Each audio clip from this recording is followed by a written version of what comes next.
कहानी की शुरुआत में हमें पूरी दुनिया के अंदर तबाही के सीन दिखाए जाते हैं, जिसमें सभी लोग इन्फेक्टेड होने के बाद आहिस्ता से ज़ॉम्बी बनना शुरू हो जाते हैं, जिस सब की असल वजह अब तक भी मालूम नहीं हो सकी। और इसी परेशानी की वजह से मिलिट्री में मौजूद एक ऑफिसर अपनी बीवी को सब सच बता देता है, ताकि वो अपने बच्चों को साथ लेते ही घर से निकल जाए। जो काम एंजेला के लिए आसान तो बिल्कुल भी नहीं था, लेकिन फिर भी ये फोन कट करने से पहले विक को अपने बच्चों के साथ बातें करने का कहती है, जिसके दो बच्चे बस एक ही बात कह रहे थे कि आप ब्रेड कब आओगे। लेकिन विक के पास इस वक्त उनकी एक भी बात का जवाब नहीं था, जिसकी वजह से कॉल कट होते एंजेला भी अपनी फैमिली पिक्चर वाली डायरी साथ लेते बड़ी तेजी के साथ बाहर निकलने लगती है, क्योंकि उनके घर पर भी अब ज़ॉम्बीज़ ने हमला कर दिया था। जिसके बाद एंजेला जो ही अपना सामान गाड़ी में डालने लगती है तो बीच में इसके ऊपर भी ज़ॉम्बी आते हमला कर देते हैं, जिस सब को देखते एबिगेल गाड़ी के नीचे छुप जाती है। हालांकि वो ज़ॉम्बी एबी के भाई को भी मार देते हैं। तभी कुछ टाइम गुजरते हम एंजेला को भी ज़ॉम्बी बनता हुआ देखते हैं, जो इन्फेक्टेड होने के बाद जो ही एबी पर हमला करती है तो बीच में मैक्स नाम का एक आदमी आते ही उसे वहीं पर मार देता है, जिससे एबी डरी हुई तो बहुत ही थी, लेकिन फिर भी मैक्स किसी तरह करते उसे गाड़ी से बाहर निकालते प्यार देने लगता है, ताकि वो और ज्यादा न डरे।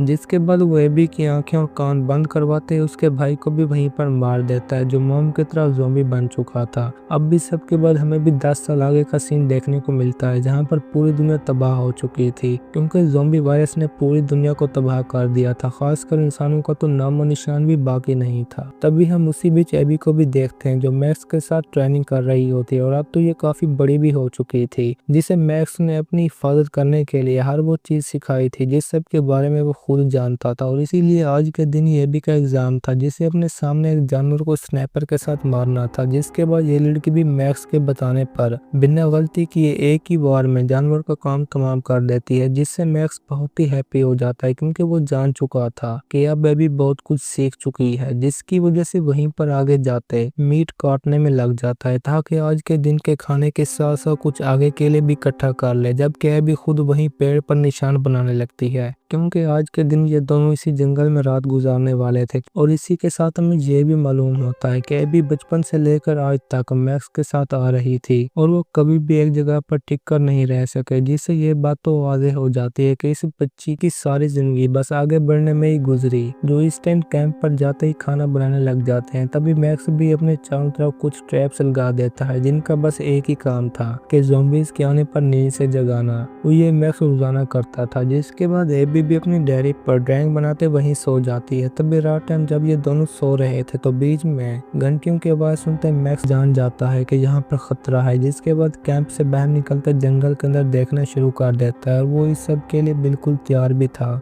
तभी आखिरकार एक ज़ॉम्बी को सामने देखते ही मैक्स वहीं पर मार देता है, जिससे इन्हें मालूम हो गया था कि अब तो ये एक है, लेकिन जल्दी बहुत सारे आ जाएंगे। और वो इसी वजह से अपने सारे सामान को सुबह पैक करते ही घोड़ों पर निकल पड़ते हैं। और ये सब कुछ देखते हमें भी मालूम हो जाता है कि वो आज तक इसीलिए एक जगह पर नहीं टिक पाए, जहाँ पर रास्ते में सफर के दौरान मैक्स अब तक भी एबी को ट्रेनिंग दे रहा था, ताकि ये कभी भी किसी से ना डरे, खासकर ज़ॉम्बीज़ के सामने तो बिल्कुल भी हार ना माने। अब एक दिन जब ये दोनों आगे बढ़ रहे थे तो बीच में इन्हें जंगल के अंदर किसी की आवाज़ सुनाई देती है, जो जान चुके थे कि यहाँ पर भी ज़ॉम्बीज़ हैं। लेकिन आगे जाने पर तो इनके होश ही उड़ जाते हैं, क्योंकि जब ये दोनों अपनी स्नाइपर में देखते हैं तो एबी को अपने सामने कुछ इंसान देखने को मिलते हैं, जो इन्हें पूरे 10 साल के बाद नजर आ रहे थे। तभी उन्हीं के ऊपर एक ज़ॉम्बी आते ही हमला कर देता है। हालांकि एबी उसे मारने की भी कोशिश करती है, लेकिन बुलेट ज़ॉम्बी के बजाय उल्टा इंसान को ही लग जाती है, जिससे मैक्स बहुत ही ज्यादा गुस्से में आ जाता है, क्योंकि वो नहीं चाहता था कि एबी इस तरह का काम करे। जिसके बाद दोनों एक साथ ही गाड़ी के करीब पहुंच जाते हैं, जहां पर एबी अंदर चेक करते कुछ काम का सामान उठाने लगती है, जबकि मैक्स खुद उस आदमी का गला काट देता है, क्योंकि वो जानता था कि अगर मैं इसे नहीं मारूंगा तो वो ज़ॉम्बी बन जाएगा। जिसके बाद दोनों अपने काम का सामान लेकर बस जाने ही वाले थे कि बीच में और भी बहुत से लोग पहुंच जाते हैं, जैसे वो भी इन्हीं की तरह आगे बढ़ रहे हों, जो सब इन दोनों को देखते बहुत ज्यादा गुस्से में आ जाते हैं, क्योंकि उनका एक साथी भी मारा जा चुका था।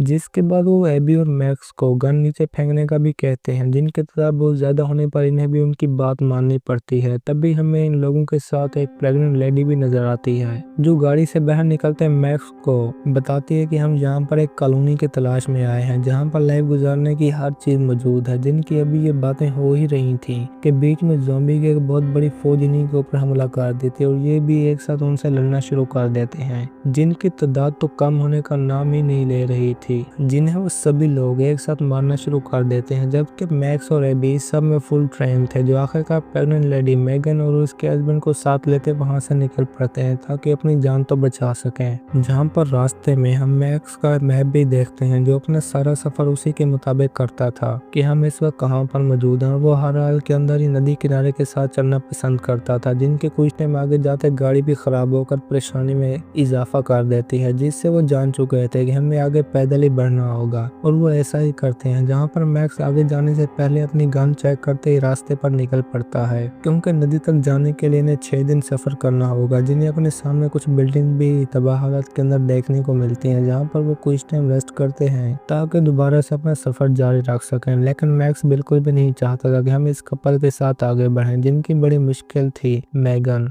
लेकिन फिर भी एबी के कहने पर मान जाता है और इसी के साथ एक बिल्डिंग के अंदर जाते ही वहीं पर पूरी रात गुजारने का प्लान बनाते हैं, जहां पर मैक्स और एबी चारों तरफ चेक करते जान जाते हैं कि ये बिल्डिंग पूरी तरह सेफ है। जिसके बाद रात टाइम खाना खाते वक्त एबी भी इस सीन की ड्राइंग बनाने लगती है कि अगर उसे अपनी लाइफ बिताने का मौका मिले तो इन लम्हों को याद करेगी। जिसके बाद मैक्स भी बैठ जाता है, चारों तरफ ट्रैप लगाने के साथ साथ एक बॉम्ब भी फिट कर देता है कि अगर कुछ ऐसा वैसा हुआ तो काम आएगा। जिसके बाद वापस आते ही दोबारा से मेगन और टॉनी को सुबह अपने साथ चलने से मना कर देता है, क्योंकि ये उनके आगे बढ़ने में बहुत बड़ी रुकावट बन रहे थे। जिसके बाद एबी मेगन की हालत देखते ही मैक्स के पास पहुंच जाते हैं कि हम इनको इस हालत में बिल्कुल नहीं छोड़ सकते। लेकिन मैक्स जानता था कि आगे कोई भी कॉलोनी मिलने वाली नहीं। तभी एबी कहती है कि हम ट्राई तो कर सकते हैं और ये भी कि अगर तुम ना चले तो मैं खुद इन्हीं के साथ चली जाऊंगी। जिसकी वजह से मैक्स को भी बात माननी पड़ती है, क्योंकि वो एबी को अपनी ही बेटी मानता था, जो अब सुबह होते अपनी फैमिली पिक्चर देख ही रही थी कि बीच में उनके ऊपर भी ज़ॉम्बी ने हमला कर दिया था, जिनका सबसे पहला निशाना थी भी एबी खुद। लेकिन मैक्स ने उसे बहुत ही अच्छी ट्रेनिंग दे रखी थी, जिसकी वजह से वो अपनी जान बचाते ही मैक्स के पास पहुंच जाती है, जो अब बड़ी तेजी के साथ आगे बढ़ना शुरू कर देते हैं। जबकि दूसरी तरफ ज़ॉम्बी के बिल्डिंग में एंटर होते हैं मैक्स का लगा बॉम्ब भी ब्लास्ट हो जाता है। अब रास्ते में जब ये चारों आगे बढ़ रहे होते हैं तो बीच में एबी अपने सामने एयर स्टेशन देखते ही बहुत खुश हो जाती है, क्योंकि उसका अपना बाप भी इस स्टेशन के अंदर एक पायलट था और वो सभी को वहीं पर चलने का कहती है कि हमें शायद वहां पर कोई प्लान मिल जाए। जिसके लिए मैक्स तो फौरन ही मना कर देता है, जो जानता था कि अगर हम स्टेशन के अंदर घुस गए तो उससे बाहर निकलने का बस एक ही रास्ता है, जहाँ पर अगर ज़ॉम्बी ने हमला कर दिया तो हम सभी के सभी एक साथ मारे जाएंगे। लेकिन ये भी जानते थे कि अंदर एक ना एक तो प्लान जरूरी मौजूद होगा, जिसकी वजह से ये चारों वोट करते स्टेशन में जाने लगते हैं, क्योंकि उनमें से बस एक मैक्स ही नहीं जाना चाहता था, जो अब कुछ टाइम के फासले पर स्टेशन के अंदर भी पहुंच जाते हैं। जहाँ पर प्लेन देखते ही इनके तो होश ही उड़ जाते हैं, क्योंकि वो बहुत ही गुड हालत में मौजूद था। जबकि मसला था एक, और वो ये कि प्लेन चल नहीं सकता था। जिस बात को टोनी सुनते ही रिलैक्स फील करता है कि ये काम भी हो जाएगा, क्योंकि वो खुद एक बहुत ही अच्छा मैकेनिक था। जिसके बाद बिना टाइम वेस्ट के प्लेन सेट करने में लग जाता है। जबकि मैक्स और एबी अंदर की तलाशी करने जाते हैं, जहाँ पर अब आगे जाते एक रूम में एबी को अपने फादर की पिक्चर भी नजर आती है, जिसमें वो उनके साथ थे, और ये एबी के लिए एक बहुत ही इमोशनल सीन था। लेकिन वो जानते थे कि अब मैक्स ही मेरा अपना बाप है, जो अब तक मेरी हिफाजत करता आ रहा है। जबकि इनकी किस्मत भी कुछ अच्छी खासी नहीं थी, जहाँ पर एक और ज़ॉम्बीज़ की फौज को बढ़ता देखते एबी के तो होश ही उड़ जाते हैं, जो बस इनसे 3 मिनट के फासले पर थे। जिसकी वजह से ये दोनों बड़ी तेजी के साथ टोनी और मेगन के पास पहुंच जाते हैं, जिन्होंने प्लेन को सेट कर दिया था। अब आखिर में टोनी प्लेन को चलाता ही अंदर बैठ जाता है, जिसकी पायलट थी एबी, जो बड़ी मुश्किल से प्लेन को चलाता ही आखिर में हवा के अंदर उड़ा देती है, जिससे सभी बहुत ही खुश हो जाते हैं। और सबसे ज्यादा खुश तो मैक्स था, जिसे अपनी लाइफ में सबसे ज्यादा नफरत ही प्लेन से थी, जो अब बड़ी खुशी के साथ आगे बढ़ ही रहे थे कि बीच में प्लेन के खराब हो जाने पर ये भी जंगल के अंदर क्रैश हो जाते हैं, जिसमें जानी नुकसान तो किसी का भी नहीं हुआ। लेकिन इनका 6 दिन का सफर कम होकर 2 दिन का रह जाता है, क्योंकि क्योंकि प्लेन ने इन्हें चंद ही घंटों में इतना आगे पहुंचा दिया था और ये इसी के साथ नॉन स्टॉप आगे बढ़ना शुरू कर देते हैं और पहुंच भी एक रेलवे स्टेशन के अंदर जाते हैं जो अब पूरी तरह से खंडर बना हुआ था, जिसमें ये चारों तरफ जांच करते ही वहीं रात गुजारने का प्लान बनाते हैं। जिसमें अब हमें एक और बात भी मालूम होती है कि टोनी ज़ॉम्बी वायरस का शिकार हो रहा है, जिसे शुरू से ही एक ज़ॉम्बी ने बैठ कर रखा था, जिसकी वजह से ये खुद एक छुपी जगह के अंदर जाते ही खुद को शूट करने वाला होता है कि बीच में रुक जाता है, क्योंकि वो जान चुका था कि कुछ लोग फौरन ज़ॉम्बी नहीं बनते,